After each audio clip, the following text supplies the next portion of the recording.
Hi, this is Roger, thanks for dropping by. By the time I got round to starting my watering, the sun has come out and moved round onto the glass, so everything's now kicked off. Fans are all on, everything's on the go. Excuse me.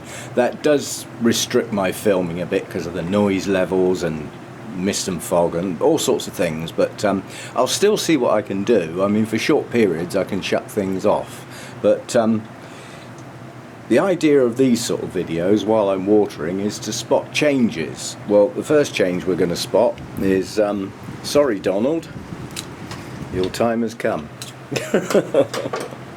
There is no point in that being on the plant any longer, and all it's doing is stopping triggers on the plants thinking about new growths and possibly even another spike. So those lasted a hell of a long time, but oh sorry, Donald's upside down, but you know, they've had their day.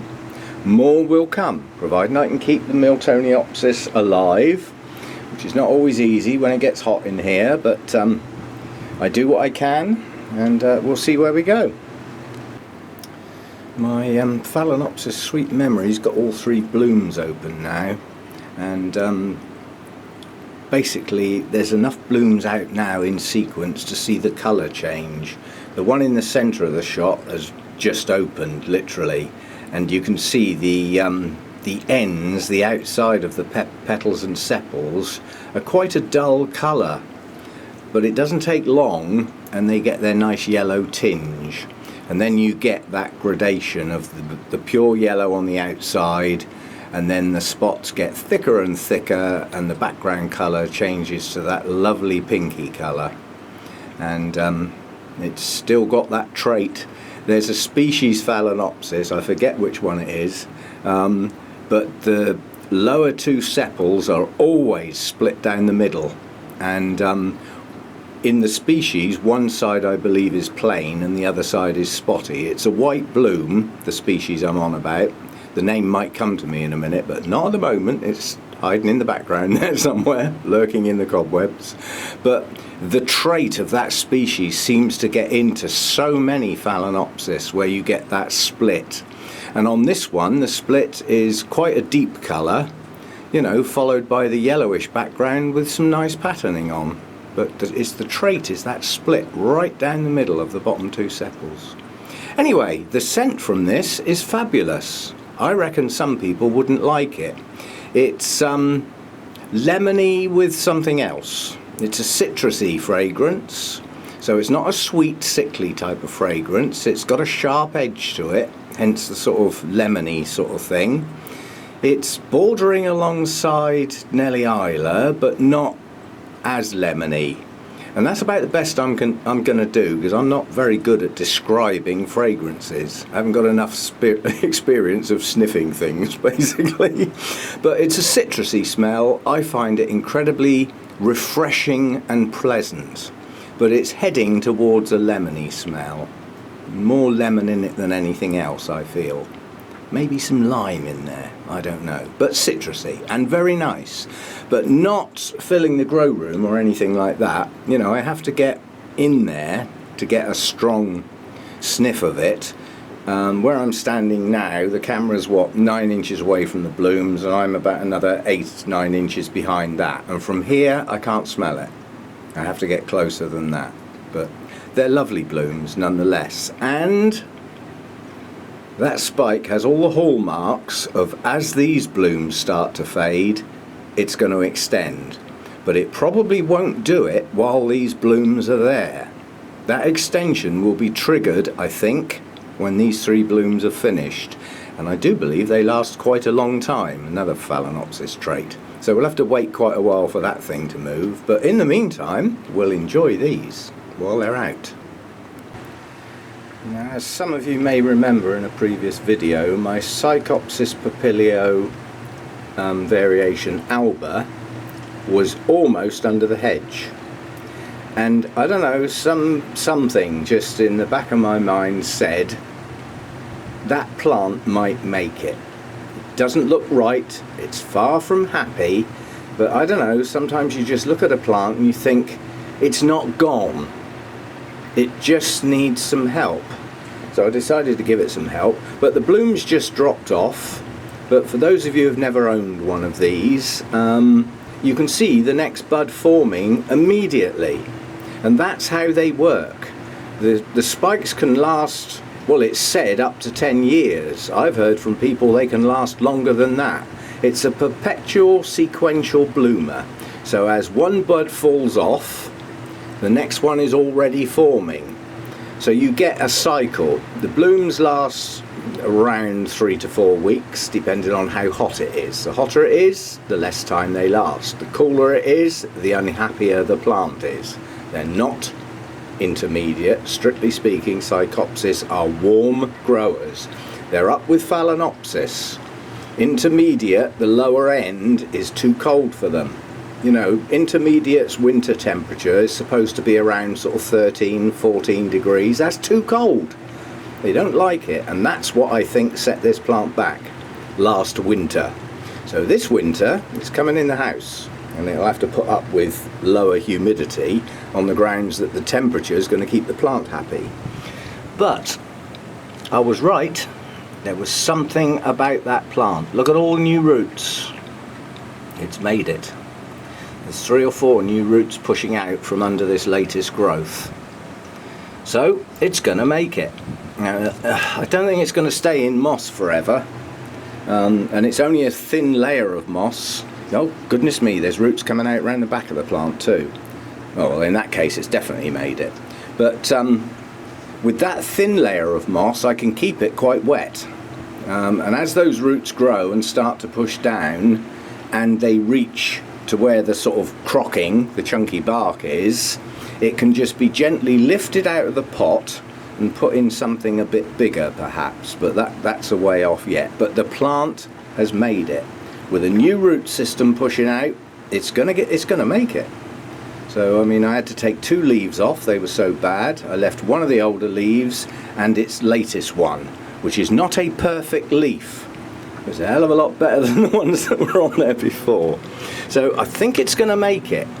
And when those roots push out and the plant twigs it's got a root system, the next thing it will do is produce another new growth. And providing that leaf comes out nice and clean and produces a nice fat pseudobulb, there's potential for a second spike on this one. So it made it. That's the good bit. So you get to stay now. Just got to my other Psychopsis, which is in a worse state than the previous one you saw, but again it is pushing a bud.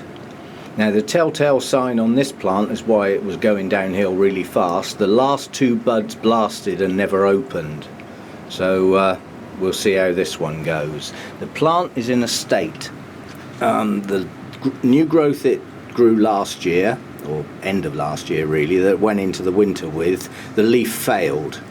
When I took it out of its pot, it had virtually no viable roots. It still hasn't got many, but down in the pot there's signs of the existing roots starting to branch. And the lifesaver on this plant is its latest new growth, which is growing clean and has the proper mottly markings on it, which normally means the light's about right. So it has a chance, and we'll see what this latest bud does. But while I'm down on the floor, justification for spraying. Those are aphids. Now those I do know. Now they're only tiny little ones, but again aphids come in all, some people call them aphids, not quite sure why, but I call them aphids. Green fly, black fly, white fly, all those sorts of things are types of aphids. And they are collectively known as a pain in the bloody arse. They are the easiest thing in the world to kill, but they are the fastest spreading little individuals you can imagine. And one female can produce dozens and dozens on an incredibly regular basis. They mature fast and start breeding. So these can get out of hand fast. And they go for blooms mainly, and very delicate new growths. So I mean, they're not all over that plant yet, but that's the worst one, and seconded by that one. The blooms up there seem clean, and the ones down the end aren't too bad. But they're about. That's the thing. They're about. And while we're on the subject, signs of mealybugs. Yeah, those are only signs of, not the nice big fat juicy ones that you can squash to great satisfaction. While I'm on the table, this is the Kiki that Rachel sent me some time ago. I think this actually arrived with the Holy Pot, so towards the beginning of this year. And it's pushed on this lovely new cane. It is Spring Dreamer pollen. And that's what I wanted to show you. I am hoping that that is a bud and not a Kiki. The reason being, I have, so I'm trying to remember to move the camera slower. Okay, the buds are going over now, but this is what I think is my Spring Dreamer pollen. No, they're too far gone to see. But white flowers, greenish centre to the blooms, and little pink tips on the sepals and petals. So it's a very pretty bloom, and I'm pretty sure my big beastie up there is Spring Dreamer pollen. But I have enough pictures and videos of that in bloom so that if that does bloom, I can do a direct comparison, because this is definitely named correctly, and then I can name my other one. And the other thing is, when you get lazy and you just look at your plant and you think, cool, this twinkle's doing really well, new growths are really pushing on nicely, that's going to bloom well, and then you realise it's got no freaking tag in it. You lazy tyke, Roger. Obviously when I repotted that, I probably did other plants at the same time, and I thought, well, I won't do the tag now, I'll remember. And of course then you completely forget. So it could be pink, it could be one of the cinnamon coloured ones, or it could be the yellow one. But I haven't got a clue until it blooms, so I'll have to patiently wait, won't I? But yeah, it's got good new growths on this one. One here, one here, one here, and one round here. So there's 4.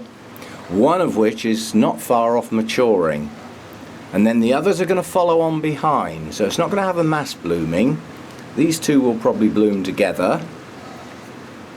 That one will be a bit before those 2, and that one will be before all of them. They bloom when they get mature on the little twinkles. But it's a lovely plant. I wish I knew which one it was, but I shall find out.